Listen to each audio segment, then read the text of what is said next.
Assalamualaikum warahmatullahi wabarakatuh. Halo teman-teman, bagaimana kabarnya? Saya harap dalam keadaan sehat semuanya. Pada kesempatan kali ini, Gani akan berbagi informasi mengenai Early Warning System atau disebut dengan IWS, yang dimulai dari assessment, scoring, kategori, sampai dengan algoritma IWS. Sebelum kita lanjut, jangan lupa di-subscribe, di-like, komen, dan share ke teman-teman kalian juga ya.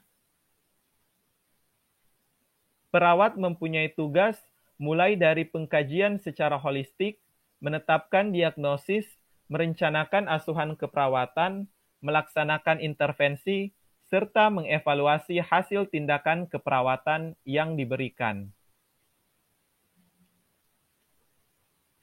Ketika ada perubahan kondisi pasien, yang sering menemukan adalah perawat. Karena kita tahu bahwa 24 jam yang ada di dekat pasien itu adalah perawat. Maka dari itu, diperlukan suatu pendekatan sistematis untuk mengenali tanda-tanda awal perburukan kondisi pasien di ruang perawatan. Dengan melakukan pengukuran tanda-tanda vital yang merupakan bagian dari tugas perawat untuk mendapatkan informasi lebih awal tentang adanya tanda perubahan, maka ketika perawat mendapatkan adanya tanda perubahan tersebut, perlu dilakukan analisa sebelum terjadinya kegawatan. Kondisi kegawatan tidak terjadi secara tiba-tiba. Tanda penurunan kesadaran kondisi pasien itu muncul 6-8 jam sebelum pasien mengalami kegawatan atau henti jantung. Kegawatan dapat dicegah dengan melakukan deteksi dini. Early Warning System atau IWS adalah suatu metode untuk mendeteksi penurunan atau perburukan kondisi pasien sebelum mengalami kegawatan.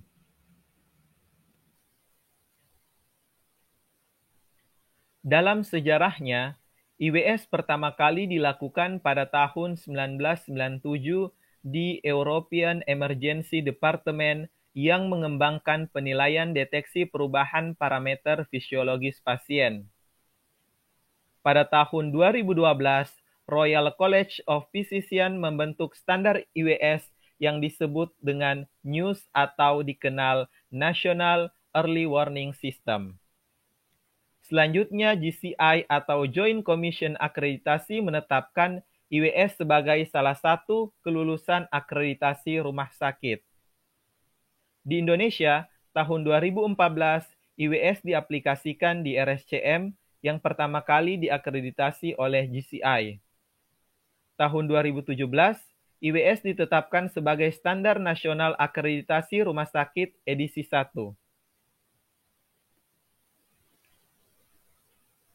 Selanjutnya, IWS adalah sistem scoring fisiologis yang lebih berfokus untuk mendeteksi kegawatan sebelum masalah terjadi, sehingga dengan penanganan yang lebih dini, diharapkan kondisi yang mengancam jiwa dapat diatasi lebih cepat.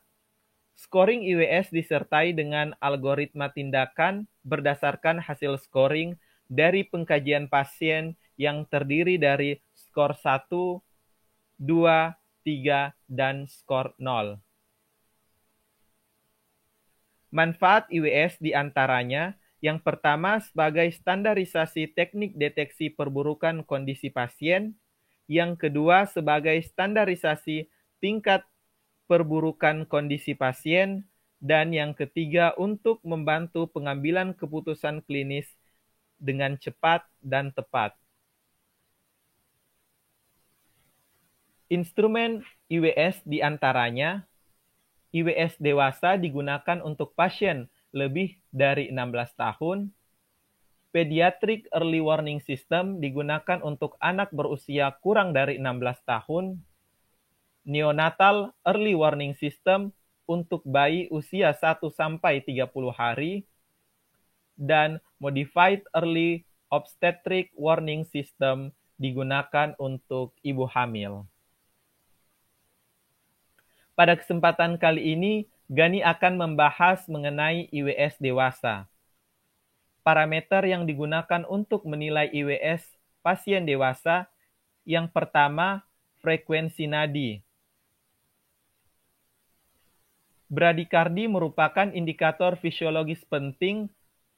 Heart rate yang rendah mungkin normal pada olahragawan atau pasien jantung yang mendapat terapi beta blocker.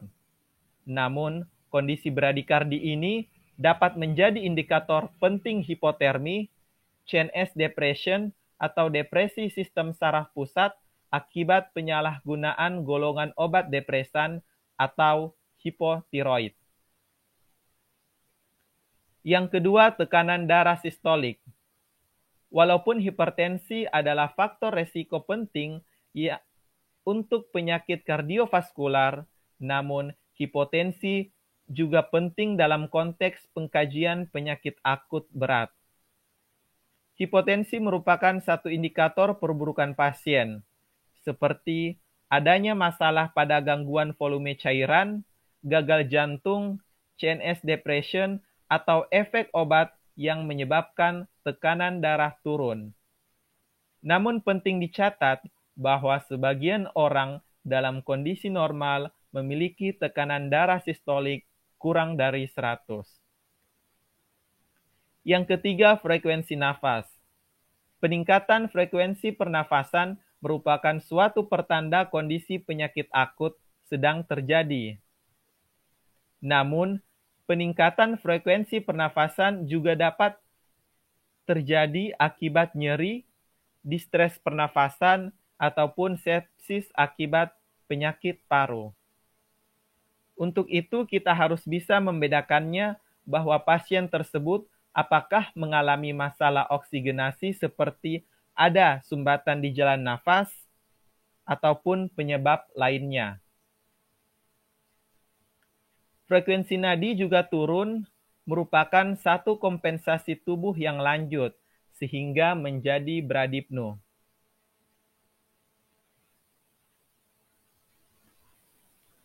Yang keempat, tingkat kesadaran merupakan indikator penting dalam tingkat keparahan penyakit akut. Kesadaran merupakan fungsi utama susunan saraf pusat, interaksi antara hemisfer cerebri dan formation reticularis yang konstan dan efektif diperlukan untuk mempertahankan fungsi kesadaran. Ada beberapa istilah mengenai tingkat kesadaran, mulai dari kompos mentis, apatis, delirium, somnolen, stupor, dan koma. Yang kelima, temperatur atau suhu tubuh. Keadaan pasien dengan hipertermi atau hipotermi merefleksikan fakta yang menunjukkan tanda penyakit berat atau gangguan fisiologis tubuh sedang terjadi. Yang keenam, saturasi oksigen, yang merupakan tool terintegrasi dengan pengkajian fungsi jantung dan paru. Oleh karena itu, pengukuran saturasi oksigen melalui pulse oximeter seharusnya menjadi bagian yang rutin dalam melakukan pengkajian. Berikut tabel IWS dewasa. Ada 7 parameter yang dinilai mulai dari frekuensi nafas, saturasi oksigen, alat bantu nafas, frekuensi nadi, tekanan darah sistolik, tingkat kesadaran, dan suhu tubuh. Untuk menggunakan tabel IWS ini, pastinya terlebih dahulu perawat melakukan pengukuran tanda-tanda vital. Kemudian, dari hasil pengukuran ditentukan apakah TTV pasien tersebut masuk dalam scoring berapa. Contoh, Nyonya A setelah dilakukan pengkajian dan pengukuran TTV, maka didapatkan hasil tekanan darah 112/78, frekuensi nadi 49 kali per menit, frekuensi nafas 20 kali per menit, saturasi oksigen 95 kali per menit, suhu tubuh 36 derajat Celcius, tingkat kesadaran pasien kompos mentis, dan pasien tidak menggunakan alat bantu pernafasan.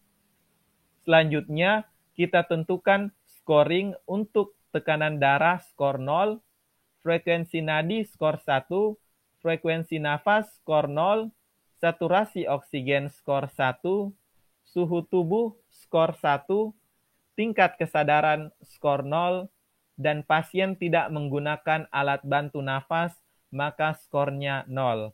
Jadi total skor 3. Selanjutnya, kita menentukan kategori dan responder. Karena pada kasus yang saya bacakan total skornya 3 dengan kategori rendah, maka perawat pelaksana mengkonfirmasi kepada Katim atau PJ Shift untuk menentukan rencana tindak lanjut. Skor dan responder IWS terbagi atas 4. Skor 0 sampai 1 kategori hijau atau normal, maka yang melakukan pengkajian perawat pelaksana atau bidan pelaksana. Skor 2 sampai 3 kategori rendah, respondennya Katim atau PJ Shift.